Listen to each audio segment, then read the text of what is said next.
Всем привет, ребята! Сегодня мы поговорим о том, как закрывать задания в альбомах Тундра максимально комфортно для вас. Я покажу лайфхаки, тонкости и фишки, которые реально помогут вам продвинуться в этом событии и заработать редкие награды. Но подождите, у меня для вас хорошая новость. Помните, я обещал розыгрыш 5 сертификатов по 499 ледяных звезд, как только мы доберемся до 3500 подписчиков? Так вот, он уже стартовал. Я знаю, что вы молодцы и с легкостью доберете 10 оставшихся подписчиков прямо сейчас. Уже сегодня, вместе с моим спонсором, магазином игровой валюты SkyShop Market, мы запустили мега-розыгрыш целых 20 сертификатов по 499 ледяных звезд. Да-да, 20 сертификатов. И каждый из вас может стать победителем. А теперь внимание! Условия проще простого. Подписка на мой YouTube канал, подписка на мой Telegram-канал и подписка на спонсора SkyShop Market. И, конечно же, лайк под этим видео на удачу. Все ссылки и подробности я оставлю в закрепленном комментарии. Переходите в Telegram-канал и участвуйте прямо сейчас. А чтобы шанс на победу стал еще больше, зовите всех своих друзей, соседей и союзников, даже тех, кто просто любит халяву. Чем нас больше, тем веселее.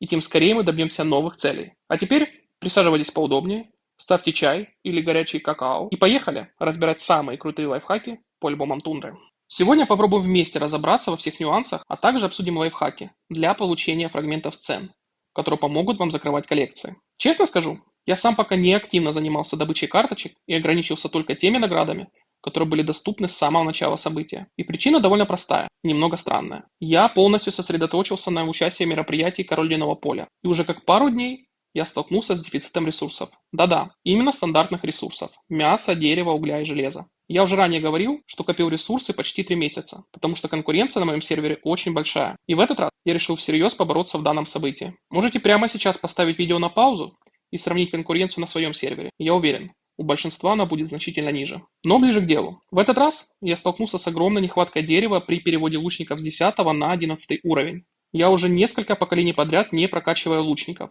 Ни с точки зрения снаряжения героев и губернатора, ни с точки зрения талисманов. Для меня они имеют меньшую ценность. В приоритете для меня это копейщики и пехота. Однако в рамках события мне необходимо было перевести 1,5 миллиона лучников с 10 на 11 уровень. Всего за один день. Потому что именно в этот вторник я завершил исследование получения войск 11 уровня военной академии. Но, к сожалению, вчера мне не удалось это сделать до конца. Из-за нехватки ресурсов. Так что я перенес эту задачу на завтра. И раз мы заговорили про войска 11 уровня, давайте я скажу одну свою мысль. Сейчас это стало делать чуть легче, но все еще остается непростой задачей. На моем этапе игры, когда только появлялась возможность их исследовать, фрагменты огненного кристалла было невозможно получить нигде, кроме как доната и обмена стали и огненных кристаллов на пыль. Сейчас же ситуация совсем другая. Фрагменты доступны на маяке, в магазине лабиринта, в магазине Мощь Государств и в некоторых других мероприятиях. У нас такого не было. Поэтому вам, конечно, немного проще и быстрее будет сделать войска 11 уровня. Но задача их получения по-прежнему сложная. Но в любом случае вам необходимо все равно заранее готовиться к получению и переводу войск с 10 на 11 уровень. А ресурсов потребуется в очень больших масштабах. Я заранее понимал, что ресурсы понадобятся в большом объеме. И 2 недели назад собирал их с 3 ферм. И все равно мне этого не хватило. Поэтому если вам кажется, что ресурсов всегда достаточно, я вынужден вас огорчить. Перевод 10 тысяч войск с 10 на 11 уровень стоит примерно 40 миллионов дерева, 40 миллионов мяса и немалого количества угля и железа. Цифры отличаются в зависимости от типа войск. Допустим, на пехоту необходимо больше мяса и меньше дерева, а на лучников наоборот. Зачем я это все вам рассказываю? Если у вас вдруг скоро появятся войска 11 уровня, обязательно подготовьтесь к переводу с 10 уровня на 11. И именно фермерские аккаунты спасут вашу экономику. Это еще раз доказывает, почему фермы каждому игроку обязательны. Если вы не видели ролик про фермы, ссылка у вас сейчас появилась в правом верхнем углу экрана. Посмотрите это видео обязательно после просмотра этого ролика. А теперь, ребята, я прошу прощения за небольшое отступление. Просто вы всегда просите делиться игровыми ситуациями, вот и рассказываю, чтобы вам было это полезно. Помимо этого, я сейчас также снимаю ролик про мою тактику в мероприятии «Король Ледяного поля». Если мне понравится формат видео, который я запланировал, то я обязательно поделюсь с вами. Ну а теперь к альбому Тундры. Событие у нас уже доступно несколько дней. Если вы пропустили основную информацию, ссылка у вас сейчас появилась в правом верхнем углу экрана. Сегодня мы разберем, как правильно использовать фрагменты, как оптимально выполнять ачивки и забирать максимальные награды. Перед началом хочу сказать, все, что я рассказываю, это мое личное мнение, и оно может не совпадать с вашим. И это абсолютно нормально. Но советы я собрал благодаря нашим администраторам и активному обсуждению в телеграм-канале. Так что этот ролик выходит только благодаря вам. За это вам огромное спасибо. А теперь давайте начнем. Сегодня у нас с вами будет формат дискуссии, где изначально мы обсудим несколько вопросов, которые вы задаете в чате телеграм-канала. Начнем мы с самого популярного вопроса, связанного с магазином переработки. И вопрос звучит следующим образом. В данном разделе находятся все фрагменты или только дубликаты? Вы должны понимать, что если вы хотите перерабатывать все свои фрагменты, то можете смело это делать.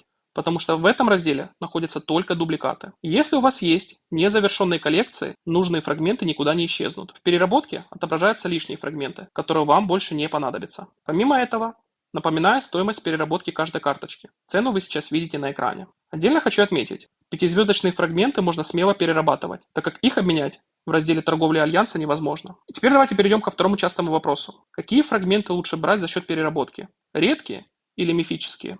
И тут каждый выбирает свой путь развития. Если вы выбираете редкие фрагменты, то вначале будет больше возможностей закрыть разделы, так как вы получите немалое количество фрагментов с 1 по 3 уровень. Но важно понимать, эти фрагменты можно стабильно получать ежедневно через торговлю Альянса, добирая недостающие. А вот мифические, на мой взгляд, более ценные, так как именно там с определенным процентным шансом можно получить фрагменты 5 уровня, которые крайне важны. Мы играем в долгую, и спешки никакой быть не должно. Фрагменты с 1 по 4 звезды мы и так постепенно соберем в магазине обмена. А вот за 5 звездами нужно охотиться самостоятельно. Если вы считаете иначе и уверены, что редкие фрагменты лучший выбор, то обязательно напишите об этом в комментариях. Следующий вопрос связан с торговлей Альянса. Как необходимо поступать в данном разделе? Лично я для своей коллекции беру здесь фрагменты на 4 звезды, а в редких случаях на 3, если, условно говоря, мне не хватает нескольких пазлов для закрытия сцены. У меня все еще есть незавершенные сцены с 1 звездой, но я никуда не спешу. За общий рейтинг никаких наград здесь не дают, поэтому я играю в долгую. Я охочусь за пазлами с максимальным количеством звезд для обмена. Что касается помощи участникам Альянса, я стараюсь помогать именно с пазлами на 4 звезды, потому что при переработке мы получаем 5 фрагментов, а при помощи участника Альянса 10, поэтому именно такой подход считаю наиболее эффективным. А теперь давайте перейдем к самому интересному. Как добавить фрагменты из каждого раздела, и есть ли какие-то лайфхаки для их получения. И первый раздел – это исследование мира. Задачи здесь в целом несложные, а именно создание сбора на полярного ужаса и участие в ловушке на медведя. Касательно этих разделов, я думаю, все понятно. По аналогии, вы можете получить награду, создавая или вступая в рейды на полярного ужаса. Задача легкая, особенно если вы играете в активном альянсе. Что касается задачи победить зверей, тут тоже несложно. Но не спешите тратить энергию. Есть мероприятия, где можно выгодно совмещать прогресс. И первый вариант – это миссия героя. После убийства 10 потрошителей вы переходите к зверям. Вы будете получать добычу и параллельно закрывать миссию в этом разделе. Второй вариант – это задание от администрации. Если на Хэллоуин выпадут стандартные задачи, то мы также сможем закрывать 2 активности одновременно. Следующая задача – это лечение раненых солдат. Здесь все довольно просто. Уже завтра у нас внутренний замок, и мы легко закроем задачу, убиваясь об башню. И последняя задача – это обучить подразделение 10 уровня и выше. Обязательно совмещайте с мероприятиями. И первый вариант – это мероприятие «Король Ледяного поля». Завтра можно заниматься обучением войск, но вы должны понимать, что не будет президентского бафа. Другая альтернатива – это на следующей неделе стартует любимая всеми мобилизация. Большинство из вас, по моему совету, берут миссию на обучение войск. Выполняя ее, вы будете параллельно закрывать и эту задачу. Следующий раздел – это «Песнь героев». Задачи тут тоже несложные. Первая задача – это пройти этапы освоения. У каждого из вас свой прогресс в игре, но рано или поздно вы дойдете до 500 этапа, чтобы получить максимальную награду.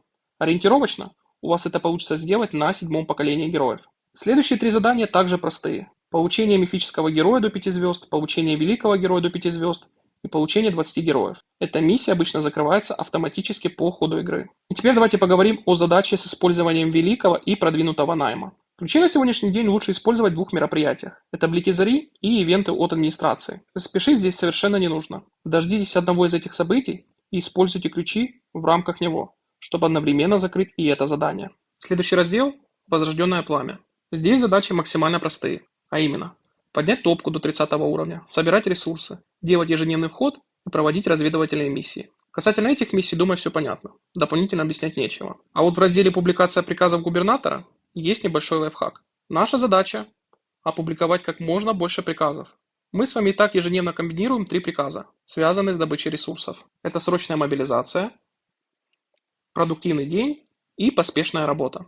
Это стандартная рутина каждого дня. Если у вас достаточное количество довольства, то можете чаще использовать навык «Двойное время», как только он уходит у вас в откат. Либо же использовать навык по назначению, под строительство. И, конечно же, не забывайте про праздники. Они тоже считаются.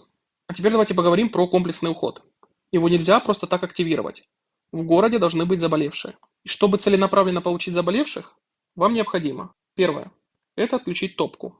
Второе – это зайти на кухню и выбрать самое дешевое блюдо – полезная каша. И после этого Вам необходимо подождать некоторое время, пока выжившие не заболеют. У кого-то это занимает 2-3 минуты, у кого-то 10-20 минут. В любом случае это все зависит от ситуации. Вы можете выполнить данные действия и отложить телефон, а как вернетесь, в городе уже будут заболевшие. И тогда вы сможете активировать навык и выполнить задачу. Некоторые жаловались, что ждать приходится дольше, но это ситуативно. Вы должны понимать, откат у этого навыка небольшой, всего 4 часа, так что при первой же возможности применяйте метод снова. Перед съемкой этого ролика я уже проводил данный лайфхак. У меня выжившие заболели примерно через 4-3 минуты. Ребята еще советуют запускать этот прогресс по расписанию перед сном выживших, так как температура ночью ниже. Давайте перейдем к следующему разделу, это остров рассвета. Долго останавливаться здесь не будем. Задачи достаточно простые, а именно улучшить древо жизни до 10 уровня, повысить процветание острова до 120 тысяч и помочь союзнику позаботиться о древе жизни. И самая сложная задача – это получить определенное количество типов мифических украшений. Я, как игрок без доната на остров, рано или поздно закрою данную миссию. Тем более уже завтра, финал Лиги бойцов Тундры. И при удачном исходе я смогу забрать себе новый скин в коллекцию Острова Рассвета и параллельно закрыть этап по этой задаче. Теперь давайте перейдем к разделу «Альянс Тундры». Здесь задания связаны с активностью в Альянсе. И в целом все они довольно простые. А именно сделать взносы в Альянс, помочь союзникам, а с ультраценной картой вы легко выполните данную задачу. И как альтернатива уже завтра, во время битвы за замок. Помимо этого, ваша задача потратить жетоны в магазине Альянса, забрать ящик Альянса. В активном Альянсе это закрывается оперативно. А вот задание «Участие в установке стяга Альянса» есть у меня для вас полезный лайфхак. Ваша задача – установить баннер у себя в Альянсе и отправить туда марши по одному воину. Можно использовать все 6 маршей. Каждая отправка считается отдельно в общий прогресс. Максимальная задача – это 520 тысяч секунд строительства стягов, что равно примерно 6 дням, если строить одним маршем. Но если активно использовать 6 маршей одновременно, можно закрыть эту задачу всего лишь за сутки. Как совет могу сказать следующее. На ночь можно отправить 5 маршей на стяги, а один марш оставить в городе, чтобы выполнять задачи на 50 миссий поляров. Теперь давайте перейдем к следующему разделу, который называется «Эпическая битва». Здесь заданий немного больше, чем в других книгах. И первые 2 задания связаны с комплексом и фортом. Они очень похожи. Нужно определенное количество раз сражаться за эти сооружения. Касательно комплекса, ваша задача – участвовать в битве. Вам не обязательно устраивать рейды и захватывать его у других альянсов. Если вы видите на карте какой-то уязвимый комплекс своего либо чужого альянса, то можете отправить одного воина, и это вам засчитается как битва за комплекс. Но такие моменты всегда лучше уточняйте у руководителя альянса. Можно ли так делать? То у каждого из вас своя ситуация на сервере. Касательно фортов, тоже можете делать по такой схеме. Пока они доступны вашему альянсу, можете зайти туда рейдом или одиночным маршем. И тоже получить +1 пункт за участие в битве за форт. Следующие задания связаны между собой, хоть и не находятся рядом. Первое задание – это победить или тяжело ранить солдат. Лучше всего выполнять эти задачи во время битвы за замок. При этом, участвуя в битве за замок, вы одновременно закрываете еще одно задание в разделе «Исследования мира». Помимо этого, ваша задача – участвовать в мероприятии «Рудник ледяного огня», «Литейное» и «Битве за замок». Теперь пропускать ивенты – это значит терять прогресс сразу по нескольким заданиям. Последние 2 задания вызывают много обсуждений в чате, так как для их выполнения необходимо стать президентом либо верховным президентом. Я надеюсь, что книгу можно будет собрать и без этих 2 миссий, за счет ежедневного общего мифического набора. Но как будет на самом деле, мы узнаем с вами позже. И следующий раздел – это захватывающее приключение. Здесь наша задача – участвовать в различных мероприятиях, такие как снегоуборщики, рыбалка, безумный Джо, престиж наемника, мобилизация альянса. Вам необходимо понимать, здесь учитывается общая сумма очков за все время, а не за одно конкретное мероприятие. Некоторые начали уже переживать, что в безумном Джо необходимо набить огромное количество очков за один его запуск. Нет, ребята, это суммарный прогресс за несколько запусков. Что касается чемпионата альянса, как я понимаю, вы получаете по 1 пункту при первой битве после регистрации. Сейчас у многих стоит статус 1 из 2, а на следующей неделе станет 2 из 2. И следующий раздел – это божественное оружие. Задачи здесь действительно непростые. У меня удалось закрыть только на 5 из 9 сцен. И теперь остается только надеяться на рандом при получении общего мифического сцен за ежедневные миссии. Основная цель этого раздела – это улучшение характеристик, а именно улучшение снаряжения героев, снаряжение губернатора и талисманов. Помимо этого вам необходимо получать мифическое снаряжение героя, получение 100 любых частей снаряжения и достижение определенного уровня мастерства в снаряжении героев. Задачи действительно непростые, но ребята по классике. Поставьте лайк этому видео, зайдите в игру, заберите ежедневное задание, получите конверт, и, возможно, именно там выпадет вам мифическая карта с этого раздела, которая вам тут необходима. По итогу мы с вами обсудили все разделы, и я подсказал вам, как закрывать каждый из них. Рано или поздно мы все выполним эти задачи. Лично я активно начну проходить данные задания после окончания мероприятия «Король Ледяного поля».